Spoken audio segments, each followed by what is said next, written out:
அஸ்ஸலாமு அலைக்கும். இன்றைக்கி நம்ம சேனலில் 25 பேருக்கு சிக்கன் பிரியாணி எப்படி செய்கிறதுன்னு நான் உங்களுக்கு காமிக்க போகிறேன். வாங்க அந்த ரெசிபியை பார்த்துடலாம். பிரியாணி செய்கிறதுக்கு எல்லா சாமானும் எடுத்து வச்சுருக்கிறேன். முதல்ல பார்த்திங்கன்னா 4 படி பாஸ்மதி ரைஸ் எடுத்துருக்கிறேன். அதுக்கு 4.5 கிலோ சிக்கன் எடுத்துருக்கிறேன். 2 கிலோ பெரிய வெங்காயத்தை நல்லா ஸ்லைஸ் பண்ணி வச்சுட்டேன். 1.5 கிலோ தக்காளி, காரத்துக்கு பழுத்த மிளகாயும் பச்சை மிளகாயும் வச்சுருக்கிறேன். 2 கட்டு மல்லி, 1 கட்டு புதினா வச்சுருக்கிறேன். புளிப்புக்கு 2 எலுமிச்சைப்பழம் எடுத்து வச்சுருக்கிறேன். இதை நம்ம ஜூஸ் எடுத்து தனியாக வச்சிடலாம்.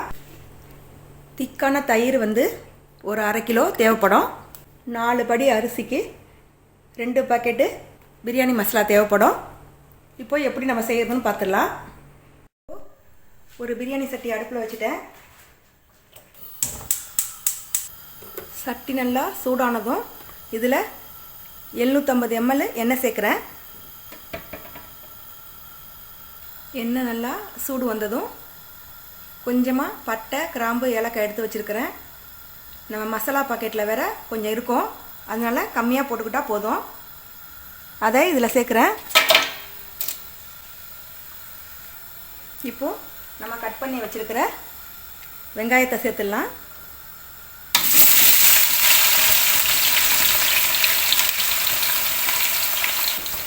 வெங்காயத்தை சேர்த்துட்டு நல்லா பொன்னிறமாக வர வரைக்கும் இதை வதக்கி விட்டுருங்க. வெங்காயத்தை சேர்த்துட்டு இதில் கொஞ்சமாக உப்பு சேர்த்துருங்க. அப்போது நமக்கு சீக்கிரமாக வெங்காயம் வதங்கி வந்துடும்.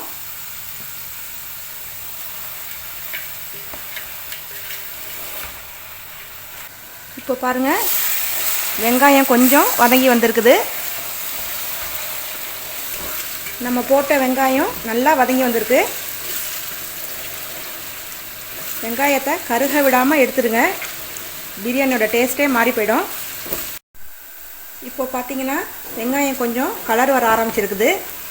இதுக்கப்புறம் ரொம்ப கேர்ஃபுல்லாக இருக்கணும், சீக்கிரமாக வெங்காயம் கருத்துரும். அதனால் கை விடாமல் இதை கிளறிக்கிட்டே இருங்க. இன்னும் கொஞ்சம் கலர் வரணும், அது வரைக்கும் நம்ம வெயிட் பண்ணணும். இப்போ பார்த்தீங்கன்னா வெங்காயம் நல்லா செவந்து வந்திருக்குது. இன்னும் ஒரு 5 நிமிஷம் வெயிட் பண்ணலாம். மொத்தமாக பார்த்தீங்கன்னா வெங்காயம் இந்த கலருக்கு வரத்துக்கு 20 நிமிஷம் ஆயிடுச்சு. வறுத்த வெங்காயத்துலேருந்து கொஞ்சமாக எடுத்து வச்சுக்கோங்க, நம்ம பிரியாணி மேலே தூவறதுக்காக. இப்போது கரெக்டான கலருக்கு வந்துடுச்சு. நான் எடுத்து வச்சுருக்கிற 1/2 கிலோ இஞ்சி பூண்டை இதில் சேர்க்குறேன். சேர்த்துட்டு இஞ்சி பூண்டு வாசம் போகிற வரைக்கும் வதக்கி விட்டுருங்க.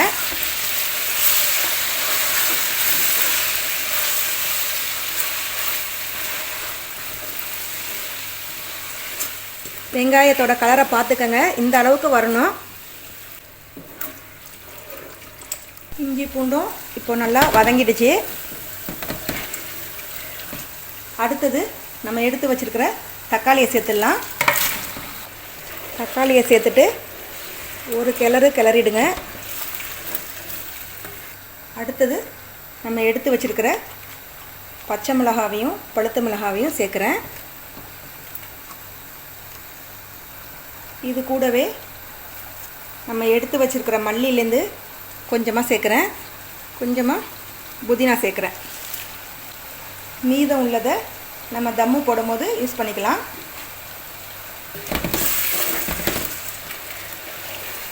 இப்போ பார்த்தீங்கன்னா தக்காளியை கண்ணுக்கு தெரியாத அளவுக்கு நம்ம வதக்கி விட்டுருங்க. தக்காளி இருக்கிறதே நம்மளுக்கு தெரியக்கூடாது, அந்த அளவுக்கு இது வதங்கி வரட்டும்.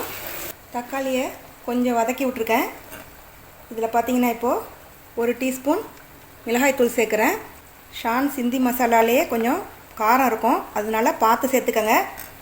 1/4 டீஸ்பூன் அளவுக்கு மஞ்சத்தூள் சேர்த்துருக்குறேன். இப்போ இதை நல்லா ஒரு தடவை கிளறி விட்டுருங்க. இப்போது தக்காளி பார்த்திங்கன்னா பீஸாக இருக்குது. இந்த தக்காளி கண்ணுக்கு தெரியாத அளவுக்கு வதங்கி வரணும், அது வரைக்கும் நம்ம இதை மூடி போட்டு வச்சிடலாம். இஞ்சி பூண்டெல்லாம் சேர்த்ததுனால கொஞ்சம் அடி பிடிக்கும், அதனால் அடுப்பை சிம்மிலே வச்சு இப்போ இதை நல்லா நம்ம வேக வச்சிடலாம். தக்காளி கரையிறதுக்கு ஒரு 10 நிமிஷம் ஆகும். இப்போ பார்த்தீங்கன்னா தக்காளி கொஞ்சம் கரைஞ்சிருக்குது. நான் செய்கிற அளவு பார்த்தீங்கன்னா ஒரு 25 பேர் சாப்பிட்லாம். ஒரு படிக்கு 6 பேர் கணக்கு வச்சுக்கிட்டா கூட ஒரு 25 பேர் சாப்பிட்லாம். வெங்காயத்தை கருக விடாமல் வதக்குனா தான் கிரேவி வந்து இந்த கலருக்கு வரும். அதனால் வெங்காயத்தை வறுக்கும் போது மட்டும் ஜாக்கிரதையாக பார்த்துக்கோங்க. இப்போ பார்த்தீங்கன்னா தக்காளி நல்லா வதங்கிடுச்சு. அடுத்தது நம்ம எடுத்து வச்சுருக்கிற தயிரை சேர்த்துடலாம்.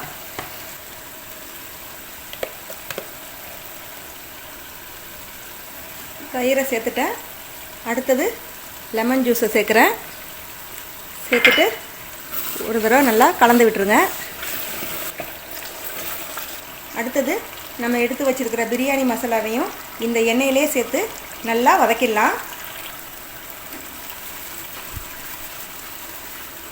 மசாலா கம்மியாக வேணும்னா 1.5 பாக்கெட்டு சேர்த்துக்கோங்க போதும். 4 படி அரிசிக்கு 2 பாக்கெட் சேர்த்தா கரெக்டாக வரும்.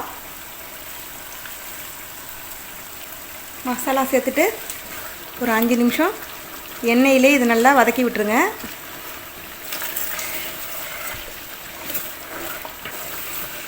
இப்போ நல்லா மசாலா வதங்கிடுச்சு. நம்ம எடுத்து வச்சுருக்கிற சிக்கனை இதில் சேர்த்துடலாம்.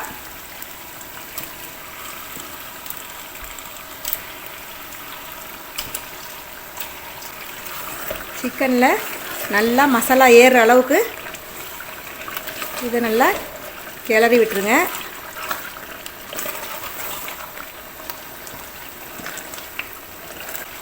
உப்பு எல்லாம் கரெக்டாக இருக்கான்னு பார்த்துக்கோங்க. நம்ம உப்பு போடவே இல்லை. வெங்காயம் வதக்கும் போது தான் கொஞ்சோண்டு நம்ம போட்டோம். உப்பு வந்து கொஞ்சம் கம்மியாக இருக்குது. மசாலாவில் உப்பு இருக்கும் கொஞ்சம், அதனால தான் நான் கடைசியாக உப்பு பார்ப்பேன். நம்ம இப்போ கொஞ்சம் உப்பு சேர்த்துடலாம்.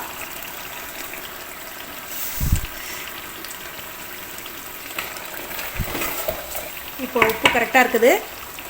இப்போது கிரேவியில் சிக்கனை போட்டுட்டு கரெக்டாக 10 நிமிஷம் மூடி வச்சு வேக வச்சுருங்க. அதுக்கு மேலே வேக வைக்க வேணாம். அதுக்கு மேலே வேகிறது வந்து நம்ம தம்மு போடும்போது வெந்துடும். இப்போயே நம்ம ரொம்ப வேக வச்சோம்னா சிக்கன் எடுக்கும் போது உடஞ்சிரும். அதனால் கரெக்டாக ஒரு 10 நிமிஷம் இந்த கிரேவியில் போட்டு வேக வச்சுருங்க. இப்போது பக்கத்தில் பார்த்தீங்கன்னா அரிசியை வடிக்கிறதுக்கு தண்ணி வச்சுருக்கிறேன். இதில் தேவையான அளவு உப்பு சேர்த்துட்டு நல்லா கொதி வர வரைக்கும் நம்ம மூடி வச்சிடலாம். உப்பு கூடவே ஒரு 4 டேபிள் ஸ்பூன் எண்ணெய் சேர்த்துக்கோங்க. அப்போது அரிசி வந்து ஒன்றோட ஒன்று ஒட்டாமல் வடிக்கும் போது கரெக்டாக வரும். இப்போ இதை மூடி போட்டு நல்லா கொதிக்க வச்சுடுங்க. தண்ணி நல்லா கொதி வந்துடுச்சு. நம்ம ஊற வச்ச அரிசியை இதில் சேர்த்துடலாம்.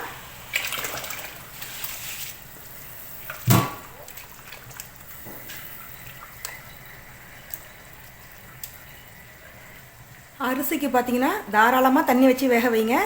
அரிசி வந்து ஒன்றோட ஒன்று ஒட்டாமல், அப்போ தான் உதிரி உதிரியாக கரெக்டாக வரும். நம்ம போட்ட உப்பு கரெக்டாக இருக்கான்னு பார்த்துக்கிறேன். உப்பு கொஞ்சம் கம்மியாக இருக்குது, அதனால் இன்னும் கொஞ்சம் சேர்த்துடலாம். அரிசியை பார்த்தீங்கன்னா ஒரு 75% வேக வச்சு வடிச்சிடுங்க. அப்போ தான் நம்ம தம்மில் போடும்போது கரெக்டாக வரும். ரைஸை பாருங்கள், இப்போ நல்லா கொதி வந்துடுச்சு. இப்போ ஒரு 50% வெந்திருக்குது. இன்னும் ஒரு 5 நிமிஷம் நம்ம வேக வச்சிடலாம். அரிசியை நம்ம ரொம்ப போட்டு கிளறினோம்னா உடஞ்சிரும். இந்த மாதிரி சேமியா மாதிரி வராது. அதனால கிளறும் போது பார்த்து கிளறுங்க. அரிசி கரெக்டான பதத்துக்கு வந்துடுச்சு. இந்த மாதிரி பெரிய கைப்பிடி உள்ள டீ சட்டி ஒன்று எடுத்துக்கோங்க. இதை மாதிரி அள்ளிட்டு நம்ம பக்கத்தில் வடிதட்டு வச்சுருக்கிறேன், அதில் வடிகட்டிடுறேன்.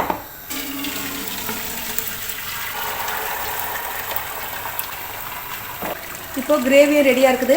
நம்ம வடித்த ரைஸ் எல்லாம் உடனே இதில் நம்ம சேர்த்துடணும்.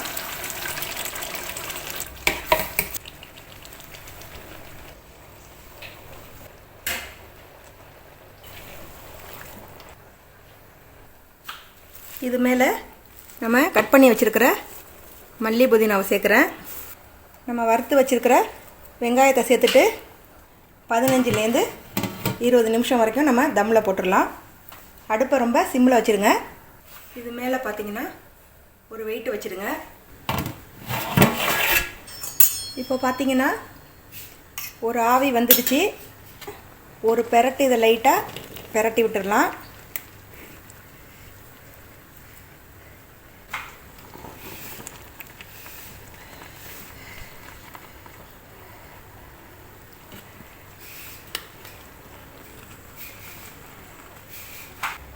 இதே மாதிரி கொஞ்சம் எல்லா பக்கமும் மெதுவாக கிளறி விட்டுருங்க. இது நடுவில் சும்மா ஒரு ஹோல் போட்டுக்கோங்க. மசாலா வாசனை எல்லாம் மேலே வரதுக்காக. தம்மில் போட்டோம்னா நம்ம பிரியாணி ரெடி ஆகிடும். அடுத்தது பார்த்திங்கன்னா நம்ம ஒரு க்ரீமியான தயிர் பச்சடி செய்ய போகிறோம். அரை மூடி தேங்காவை இதை மாதிரி கீறிட்டு தோலை சீவிட்டு எடுத்து வச்சுருக்கிறேன். ஒரு 25 பாதாம் பருப்பை ஊற வச்சுட்டு தோலை எடுத்து வச்சுருக்கிறேன். இதை இப்போ நல்லா மையாக அரைச்சிடுங்க. இப்போ தயிர் பச்சடிக்கு ஆனியனு, கேரட்டு, குக்கும்பரு, பச்சை மிளகாய், கொஞ்சம் மல்லிக்கீரை கட் பண்ணி வச்சுருக்கிறேன். தேங்காவையும் பாதாம் பருப்பையும் அரைச்சி வச்சுட்டேன். கொஞ்சமாக லெமன் ஜூஸ் புழிஞ்சு வச்சுருக்கிறேன். இப்போது ஃபஸ்ட்டு இதில் லெமன் ஜூஸை சேர்க்குறேன். நம்ம அரைச்சி வச்சுருக்கிற தேங்காவையும் பாதாம் பருப்பையும் இதில் சேர்த்துட்டேன். இந்த ரைத்தாக்கு தேவையான அளவு தயிர் சேர்க்குறேன். தேவையான அளவு உப்பு சேர்த்துட்டு இது நல்லா கலந்து விட்டுருங்க. இப்போ பாருங்கள், நம்ம ரைத்தா ரெடி ஆகிடுச்சு. இதை மாதிரி பாதாம் பருப்பும் தேங்காயும் அரைச்சி போடும்போது நல்லா க்ரீமியாக வரும். நீங்களும் இதை வீட்டில் ட்ரை பண்ணி பாருங்கள்.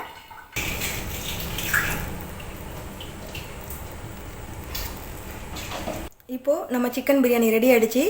இந்த ரெசிபியை நீங்களும் வீட்டில் ட்ரை பண்ணி பாருங்கள். இன்ஷா அல்லாஹ் அடுத்த வீடியோவில் சந்திக்கிறேன்.